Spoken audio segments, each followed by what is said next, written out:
Hey there, I'm Ceruli P, and welcome to our fascinating journey through the world of flags.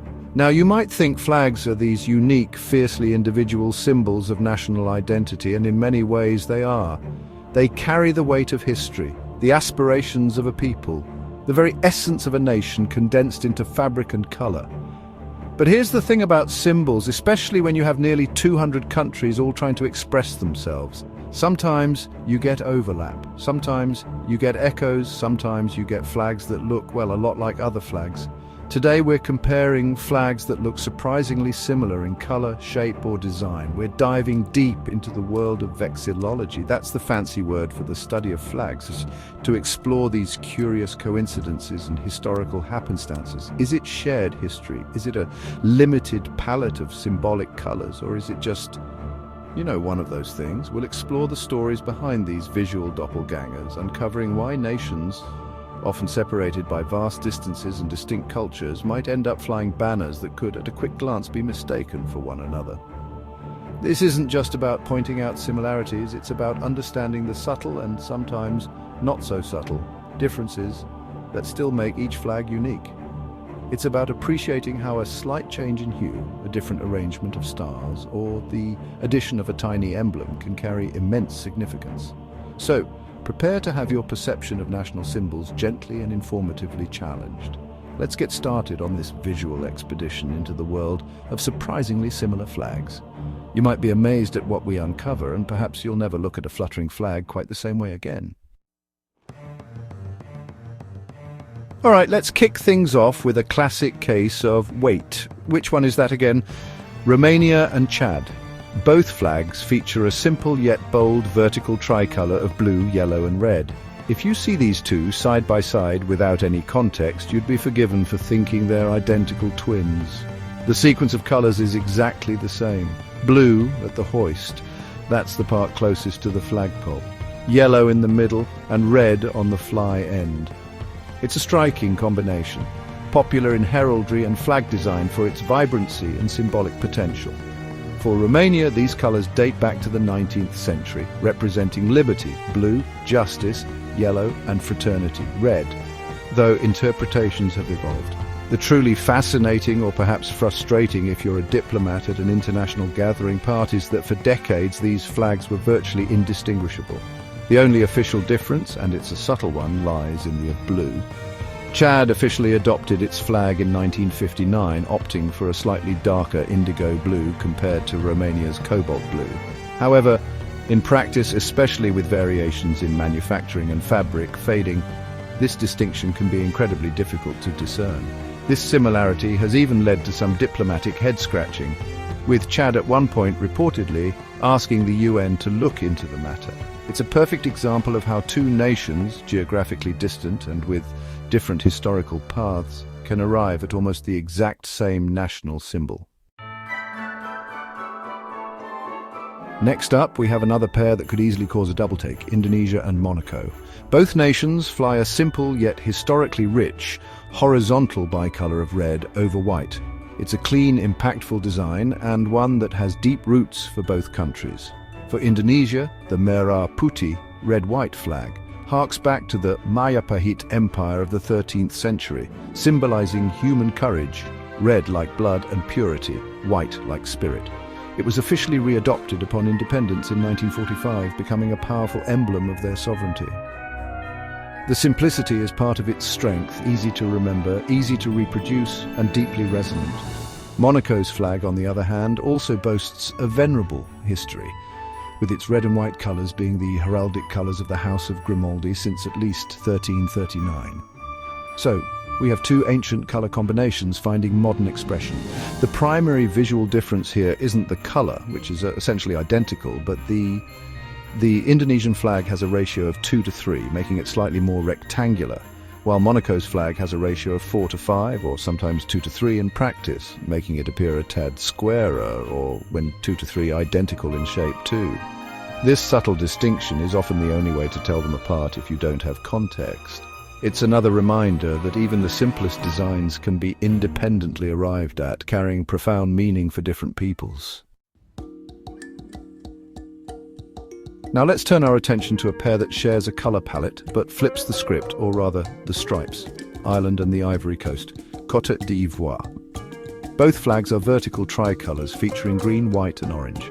These are vibrant, hopeful colours, often associated with peace, prosperity and national identity. For Ireland, the green represents the Gaelic tradition and the Roman Catholic population. The orange signifies the supporters of William of Orange and the Protestant community, and the white in the centre symbolises a lasting peace and union between these two traditions. It's a flag deeply imbued with the aspiration for harmony. The Ivory Coast, upon gaining independence in 1959, adopted a flag with the same three colours, but in the reverse order: orange, white and green. Here, the orange represents the savanna lands of the north and national dynamism. The white symbolises peace and purity, echoing Ireland's white stripe in meaning, interestingly. And the green represents the coastal forests of the south and hope for the future. So while the visual components are identical, their arrangement and specific national symbolism are distinct. This is a fantastic example of how the elements in a flag can be just as crucial as the elements themselves, creating a unique identity, even with shared ingredients. It's like having the same words but forming different sentences. Let's journey north to Scandinavia, a region famous for its distinctive flag design, the Nordic cross. Our focus here is on Norway and Iceland, two nations whose flags are clearly part of the same design family, but express their individuality through colour. The Nordic cross, an off-centered cross, typically with the vertical part shifted towards the hoist, is a powerful symbol seen on the flags of Denmark, Sweden, Finland, Norway and Iceland, reflecting their shared historical and cultural heritage, often linked to Christianity. It's a design that immediately signals Nordic to anyone familiar with vexillology. Norway's flag features a red field with a blue Nordic cross outlined in white.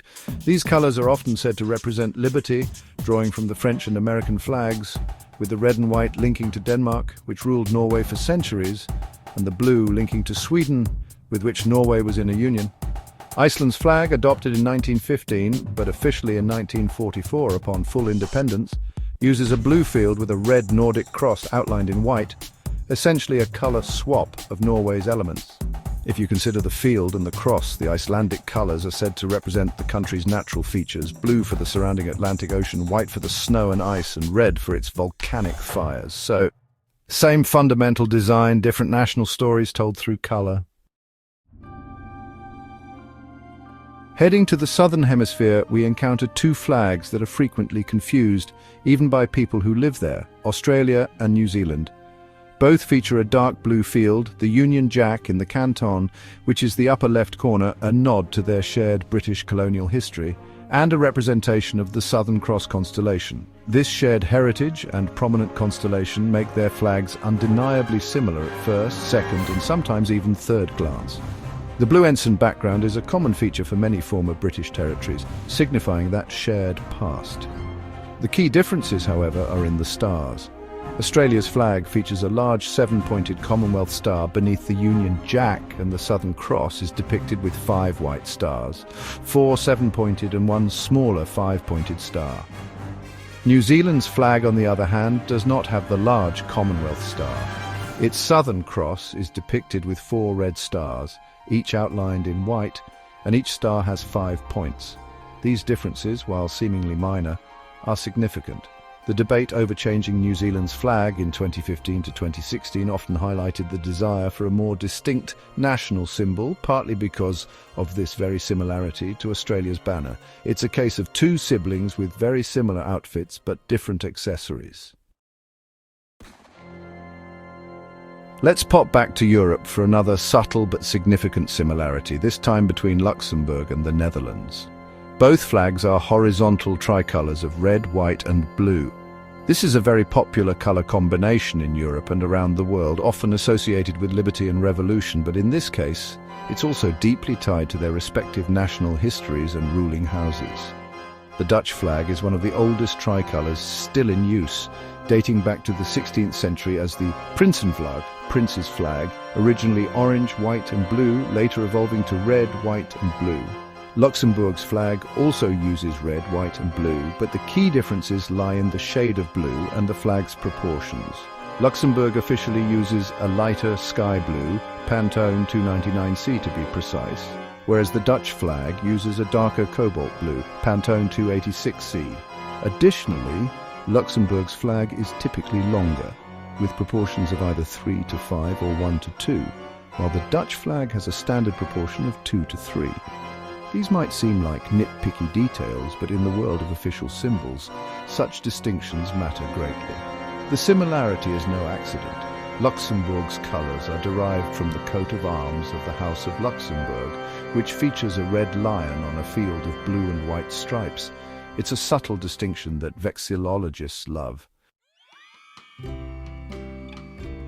Now, let's look at a pair of flags from West Africa that showcase the popular Pan-African colours Mali and Guinea. Both flags are vertical tricolours using green, yellow and red. These colours are highly symbolic across Africa, often representing the continent's natural wealth. Green for vegetation and agriculture, sunshine and mineral resources. Yellow, and the bloodshed for independence or the struggle for freedom, red. They are a powerful statement of African identity and unity, inspired by the flag of Ethiopia, one of the few African nations to resist European colonization. The similarity between Mali's and Guinea's flags is striking because they use the exact same three colours in the exact same vertical orientation. The difference, the order.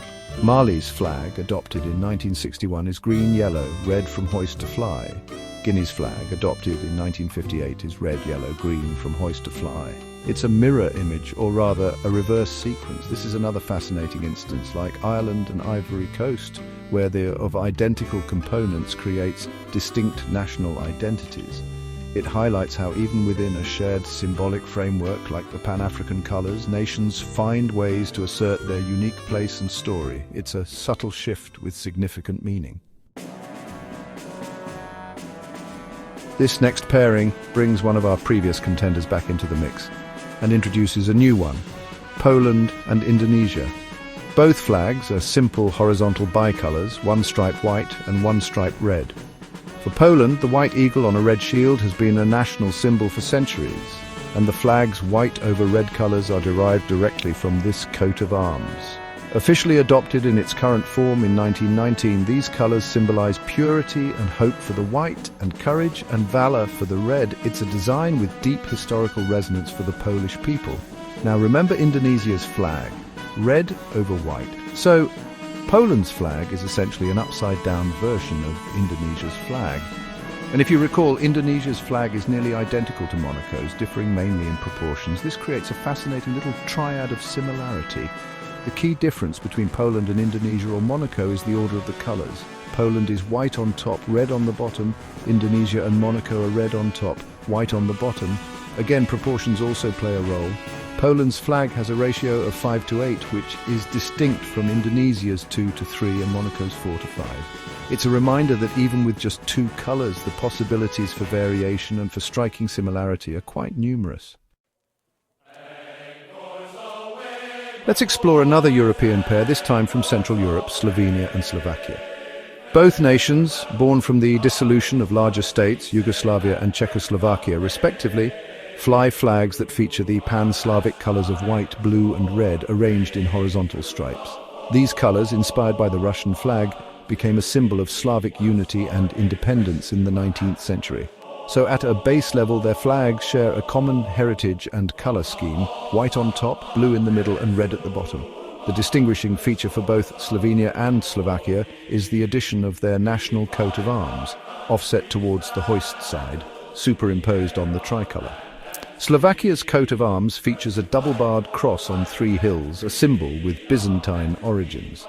Slovenia's coat of arms depicts Mount Triglav, Slovenia's highest peak, with two wavy blue lines below representing the Adriatic Sea and local rivers, and three golden stars above.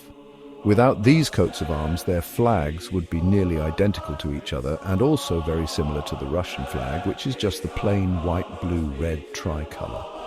It's the heraldic emblems that provide the crucial differentiation, embedding specific national narratives onto a shared Slavic canvas. Our final comparison takes us to South America, specifically to Ecuador and Colombia. These nations, along with Venezuela, share a common historical origin as part of Gran Colombia, a republic established by Simon Bolivar in the early 19th century. As such, their flags are derived from the original Gran Colombian flag, which featured a horizontal tricolor of yellow, blue and red. This shared heritage is immediately apparent in their modern banners, which retain this fundamental color scheme and arrangement. The yellow typically symbolizes the riches and resources of the land, blue the seas separating them from Spain or the sky, and red the bloodshed for independence. While both Ecuador and Colombia use the yellow-blue-red tricolor, the key differences lie in the proportions of the stripes and the presence of symbols. Colombia's flag has the 3 stripes in equal proportions. Ecuador's flag, however, has a much larger yellow stripe, occupying the top half of the flag, with the blue and red stripes each taking up a quarter of the space below. Furthermore, Ecuador's flag features its coat of arms in the center, a complex emblem featuring Mount Chimborazo, a river, a steamship, a condor, and zodiac signs. Colombia's flag, in its most common civil version, does not have a central emblem. This makes Ecuador's flag distinct, despite the shared color DNA. It's a beautiful example of how a common ancestor can lead to related but individual descendants. And there you have it, a whirlwind tour through some of the world's most surprisingly similar flags. Thanks for joining us on this flag comparison journey. It's truly amazing how different nations, sometimes by historical connection, sometimes by pure coincidence, and sometimes by adherence to regional symbolic palettes, can end up with banners that echo one another so closely. From subtle shade differences to reversed color orders to the crucial addition of a coat of arms, the world of vexillology is full of these fascinating overlaps and distinctions. We've seen how the simplest bicolors and tricolors can be a source of both commonality and confusion, and how even complex designs like the Nordic cross or the blue ensign can have multiple national expressions. Each flag, no matter how similar to another, carries its own unique story, its own set of meanings, and its own national pride. Hopefully, this exploration has given you a new appreciation for the thought, history, and symbolism packed into these colorful pieces of fabric that represent so much to so many. Don't forget to like, share, and subscribe for more interesting content. We love diving into these kinds of details and sharing them with you. And now we're curious, which flag similarity surprised you the most? Was it a pair you'd never noticed before, or one that has always made you do a double take? Let us know in the comments. We can't wait to hear your thoughts. Until next time, keep looking up and keep noticing the world around you.